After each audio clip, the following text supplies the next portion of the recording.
ಇಂದು ಮಕ್ಕಳ ದಿನಾಚರಣೆ. ಭಾರತದ ಮೊದಲ ಪ್ರಧಾನಿ ಜವಾಹರಲಾಲ್ ನೆಹರು ಅವರ ಜನ್ಮದಿನವಾದ ನವೆಂಬರ್ 14ರಂದು ಮಕ್ಕಳ ದಿನವಾಗಿ ಆಚರಿಸಲಾಗುತ್ತದೆ. ನೆಹರು ಅವರು ಮಕ್ಕಳ ಬಗ್ಗೆ ಅಪಾರ ಒಲವು ಹೊಂದಿದ್ದರು. ಇವರನ್ನು ಮಕ್ಕಳು ಪ್ರೀತಿಯಿಂದ ಚಾಚಾ ಎಂದು ಕರೆಯುತ್ತಿದ್ದರು. ಪ್ರತಿ ವರ್ಷ ಮಕ್ಕಳ ದಿನ ಆಚರಿಸಿ ಮಕ್ಕಳ ಹಕ್ಕುಗಳು, ಶಿಕ್ಷಣ ಮತ್ತು ಕಲ್ಯಾಣದ ಬಗ್ಗೆ ಅರಿವು ಮೂಡಿಸಲಾಗುತ್ತದೆ.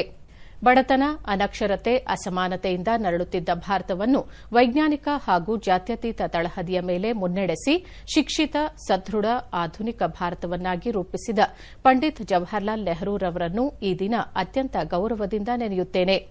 ನಾಡಿನ ನನ್ನೆಲ್ಲ ಪ್ರೀತಿಯ ಮಕ್ಕಳಿಗೆ ಮಕ್ಕಳ ದಿನಾಚರಣೆಯ ಶುಭಾಶಯ. ದೇಶಕ್ಕೆ ಯೋಧ, ನಾಡಿಗೆ ರೈತ, ಬಾಳಿಗೆ ಗುರು ಒಬ್ಬ ತಾನೆ.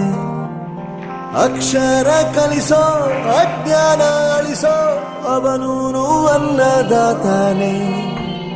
ತಪ್ಪು ಸರಿಯ ತಿದ್ದಿ ತಿಳಿ ಹೇಳಿ ಸಮಬುದ್ಧಿ ನಮ್ಮ ಚಿತ್ತ ಶುದ್ಧಿಯಾಗೋ ಹಾದಿ.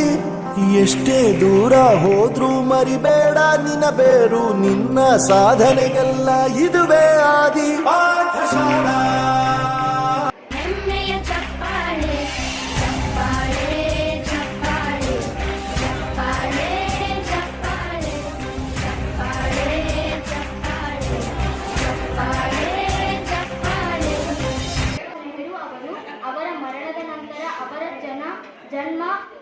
ಜನ್ಮ ವರ್ಷಾಚರಣೆಯನ್ನು ನವೆಂಬರ್ 14 ಭಾರತದಲ್ಲಿ ಮಕ್ಕಳ ದಿನವಾಗಿ ಆಚರಿಸಲು ಉದ್ದೇಶಿಸಲಾಗಿತ್ತು. ಭಾರತದ ಪ್ರಪ್ರಥಮ ಪ್ರಧಾನಿ ಜವಾಹರಲಾಲ್ ನೆಹರು ಅವರನ್ನು ಮಕ್ಕಳ ಚಾಚಾ ನೆಹರು ಎಂದು ಪ್ರೀತಿಯಿಂದ ಕರೆಯಲ್ಪಡುವ ಅವರು ಮಕ್ಕಳಿಗೆ ಶಿಕ್ಷಣವನ್ನು ಪೂರೈಸಬೇಕೆಂದು ಸಲಹೆ ನೀಡಿದರು. ಈ ದಿನ ಭಾರತದಾದ್ಯಂತ ಮಕ್ಕಳಿಗಾಗಿ ಮತ್ತು ಅನೇಕ ಶೈಕ್ಷಣಿಕ ಸಾಂಸ್ಕೃತಿಕ ಕಾರ್ಯಕ್ರಮಗಳನ್ನು ಭಾರತದಾದ್ಯಂತ ಆಚರಿಸಲಾಗುತ್ತದೆ. ಮಕ್ಕಳು ನೆಹರು ಅವರನ್ನು ಪ್ರೀತಿಯಿಂದ ಚಾಚಾ ನೆಹರು ಎಂದು ಕರೆಯುತ್ತಿದ್ದರು. ಸ್ನೇಹಿತರೆ, ಈ ದೇಶವನ್ನು ಬ್ರಿಟಿಷರಿಂದ ಮುಕ್ತಗೊಳಿಸುವಲ್ಲಿ ಚಾಚಾ ನೆಹರು ಅವರ ಕೊಡುಗೆ ಪ್ರಮುಖವಾಗಿದೆ. ನೆಹರು ಅವರು ಸ್ವಾತಂತ್ರ್ಯ ಹೋರಾಟಗಾರರಾಗಿದ್ದರು. 1947ರಲ್ಲಿ ದೇಶಕ್ಕೆ ಸ್ವಾತಂತ್ರ್ಯ ಬಂದ ನಂತರ ಅವರಲ್ಲಿನ ನಾಯಕತ್ವದ ಸಾಮರ್ಥ್ಯವನ್ನು ಗಮನದಲ್ಲಿಟ್ಟುಕೊಂಡು ದೇಶದ ಆಡಳಿತದ ಜವಾಬ್ದಾರಿಯನ್ನು ನೀಡಲಾಯಿತು. ಆಗಿನ ಬಾಲಕಾರ್ಮಿಕ ಕೆಲಸದಲ್ಲಿ ತೊಡಗಿಸಿಕೊಂಡಿರುವುದು ವಿಪರ್ಯಾಸ. ಅವರಿಗೆ ಶಿಕ್ಷಣದ ಹಕ್ಕು ಸಿಗುತ್ತಿಲ್ಲ. ಬಾಲಕಾರ್ಮಿಕರ ಸಮಸ್ಯೆ ಪ್ರತಿ ರಾಜ್ಯದಲ್ಲೂ ಇದೆ. ಇಂದಿಗೂ ಮಕ್ಕಳ ಕಾರ್ಖಾನೆಗಳು, ಅಂಗಡಿಗಳು, ಹೋಟೆಲುಗಳಲ್ಲಿ ಕೂಲಿ ಕೆಲಸ ಮಾಡುತ್ತಿದ್ದಾರೆ. ಹಾಗೆ ಮತ್ತೊಮ್ಮೆ ನಿಮಗೆಲ್ಲರಿಗೂ ಮಕ್ಕಳ ದಿನಾಚರಣೆ. ಶಾಲೆಗೆ ಕೀರ್ತಿಯ ತರಬೇಕು, ಚಿಕ್ಕ ಮಕ್ಕಳ ಇರುವ ನಮ್ಮನೆ ಚೊಕ್ಕ ಗುಣಗಳು ಇರಬೇಕು. ಪ್ರೀತಿಯ ಗಳಿಸುತ್ತ ಹಿರಿಯವರಲ್ಲಿ ಎಲ್ಲರ ಮನವನ್ನು ಗೆಲ್ಲಬೇಕು. ಎಲ್ಲರ ಮನವನ್ನು ಮಾಡ್ತೇವಪ್ಪ ಅಂತಂದ್ರೆ ಅವರು ಮಕ್ಕಳನ್ನು ಬಹಳಷ್ಟು ಪ್ರೀತಿ ವಿಶ್ವಾಸ ಕೊಟ್ಟಿದ್ದು. ಅವ್ರ ಮಕ್ಕಳು ರಾಷ್ಟ್ರದ ಶಕ್ತಿ, ಸಮಾಜದ ಅಡಿಪಾಯ ಎಂದು ಯಾವಾಗಲೂ ಹೇಳ್ತಾ ಇದ್ದಾರೆ. ಪ್ರಥಮ ಪ್ರಧಾನಿ ಇವರ ಸಂಕ್ಷಿಪ್ತ ಜೀವನ ಮೆಲುಕಾಕೋಣ. 1889 ನವೆಂಬರ್ 14ರಂದು ಸ್ವರೂಪರಾಣಿಯವರನ್ನ ತಾವು ಹುಟ್ಟಿದ ಸ್ಥಳಗಳನ್ನು ಬಿಟ್ಟು ಭಾರತ ದೇಶಕ್ಕೆ ಬಂದಿರತಕ್ಕಂಥ ವಲಸಿಗರನ್ನ ಪುನರ್ವಸತಿ ಕಲ್ಪಿಸಿಕೊಡ್ತಕ್ಕಂಥ ಒಂದು ಸಮಸ್ಯೆ.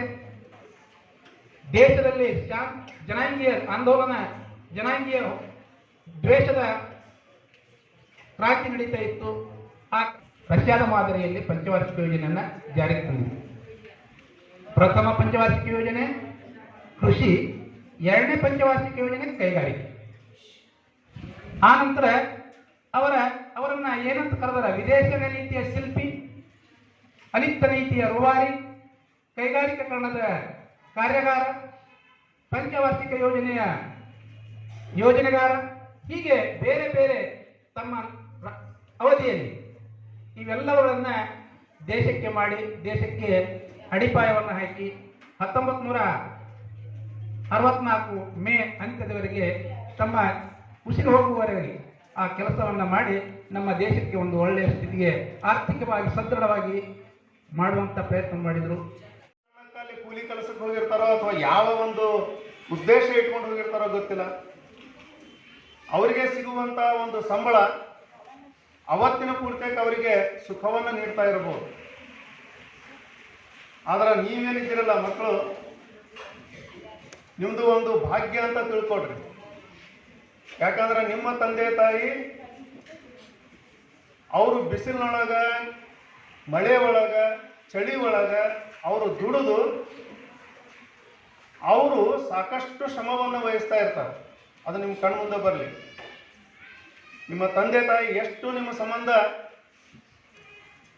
ಯಾವ ರೀತಿಯಾಗಿ ದುಡಿತಾ ಇರ್ತಾರೆ. ಬಿಸಿಲು ಅನ್ನಂಗಿಲ್ಲ, ನೆರಳು ಅನ್ನಂಗಿಲ್ಲ, ಮತ್ತೊಂದು ಅನ್ನಂಗಿಲ್ಲ, ಊಟ ಆಯ್ತು ಅನ್ನಂಗಿಲ್ಲ. ಊಟ ಮಾಡಿದ್ರು ಬಿಟ್ಟರು. ಎಷ್ಟೋ ಜನ ವಿದ್ಯಾರ್ಥಿಗಳ ತಂದೆ ತಾಯಿ ಚಲೋ ನೌಕರಿನೂ ಮಾಡ್ತಾ ಇರ್ಬೋದು, ಬೇಡ ಕೂಲಿ ಕೆಲಸವನ್ನು ಮಾಡ್ತಾ ಇರ್ಬೋದು. ಅದನ್ನು ಹೋಗಿ ಒಂದು ದಿವಸ ನೀವು ನೋಡ್ರಿ, ಸುಮ್ಮನೆ ಹಿಂದೆ ನಿಂತ್ಕೊಂಡು ನೋಡ್ಕೊಂಡು ಬರ್ರಿ. ಅವರು ದುಡಿಯುವ ಕಷ್ಟ ನಿಮ್ಗೆ ಗೊತ್ತಾಗ್ತದೆ.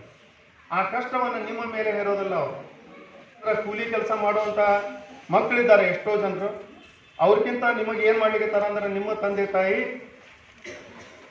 ನೀವು ಕಲೀರಿ ಅಂತ ತಿಳ್ಕೊಂಡು ಹೇಳಿ ತಮ್ಮ ಕಷ್ಟವನ್ನು ಬದಿಗೊತ್ತಿ ನಿಮಗೆ ಕಲಿಸ್ಲಿಕ್ಕಿರ್ತಾರೆ. ತಲೆ ಒಳಗೆ ನಿಮ್ಮ ತಂದೆ ತಾಯಿ ಬಗ್ಗೆ ಬಹಳಷ್ಟು ಗೌರವ ಇರಲಿ.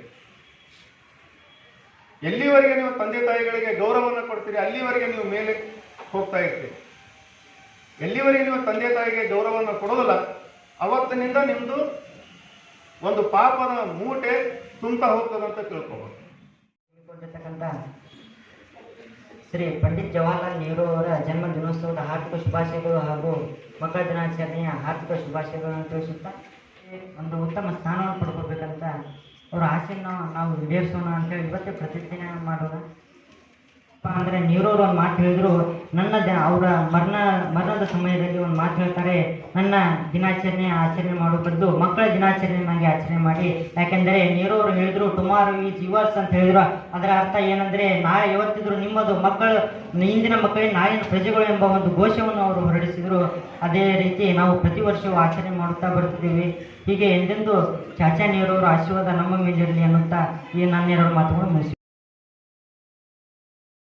ಮುದ್ದಿನ ಮಕ್ಕಳೇ, ಅರಳುವ ಹೂಗಳೇ, ನಾಳೆಯ ನಾಡಿನ ಶಿಲ್ಪಿಗಳೇ. ಮುದ್ದಿನ ಮಕ್ಕಳೇ, ಅರಳುವ ಹೂಗಳೇ, ನಾಳೆಯ ನಾಡಿನ ಶಿಲ್ಪಿಗಳೇ. ಹಾರಿಸಿ ಧ್ವಜವನ್ನು ಕೀರ್ತಿ ಪತಾಕೆಯ ಸಾಹಸ ಸಿಂಹದ ಮರಿಗಳೇ. ಹಾರಿಸಿ ಧ್ವಜವನ್ನು ಕೀರ್ತಿ ಪತಾಕೆಯ ಸಾಹಸ ಸಿಂಹದ ಮರಿಗಳೇ. ಸಾಹಸ ಸಿಂಹದ ಮರಿಗಳೇ, ಸಾಹಸ ಸಿಂಹದ ಮರಿಗಳೇ. ಮುದ್ದಿನ ಮಕ್ಕಳೇ, ಅರಳುವ ಹೂಗಳೇ, ನಾಳೆಯ ನಾಡಿನ ಶಿಲ್ಪಿಗಳೇ. ಮುದ್ದಿನ ಮಕ್ಕಳೇ, ಅರಳುವ ಹೂಗಳೇ, ನಾಳೆಯ ನಾಡಿನ ಶಿಲ್ಪಿಗಳೇ. ಹಾರಿಸಿ ಧ್ವಜವನ್ನು ಕೀರ್ತಿ ಪತಾಕೆಯ ಸಾಹಸ ಸಿಂಹದ ಮರಿಗಳೇ. ಹಾರಿಸಿ ಧ್ವಜವನ್ನು ಕೀರ್ತಿ ಪತಾಕೆಯ ಸಾಹಸ ಸಿಂಹದ ಮರಿಗಳೇ. ಸಾಹಸ ಸಿಂಹದ ಮರಿಗಳೇ, ಸಾಹಸ ಸಿಂಹದ ಮರಿಗಳೇ.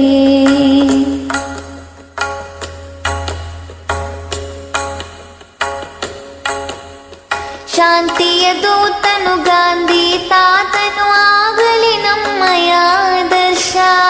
ಶಾಂತಿಯ ದೂತನು ಗಾಂಧಿ ತಾತನು ಆಗಲಿ ನಮ್ಮಯ ಆದರ್ಶ.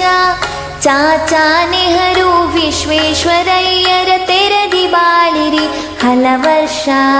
ಚಾಚಾ ನೆಹರು ವಿಶ್ವೇಶ್ವರಯ್ಯರ ತೆರೆದಿ ಬಾಳಿರಿ ಹಲವರ್ಷ. ಮುದ್ದಿನ ಮಕ್ಕಳೇ, ಅರಳುವ ಹೂಗಳೇ, ನಾಳೆಯ ನಾಡಿನ ಶಿಲ್ಪಿಗಳೇ. ಮುದ್ದಿನ ಮಕ್ಕಳೇ, ಅರಳುವ ಹೂಗಳೇ, ನಾಳೆಯ ನಾಡಿನ ಶಿಲ್ಪಿಗಳೇ.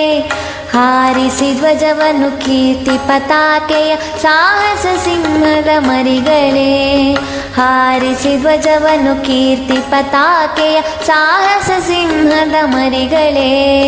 ಸಾಹಸ ಸಿಂಹದ ಮರಿ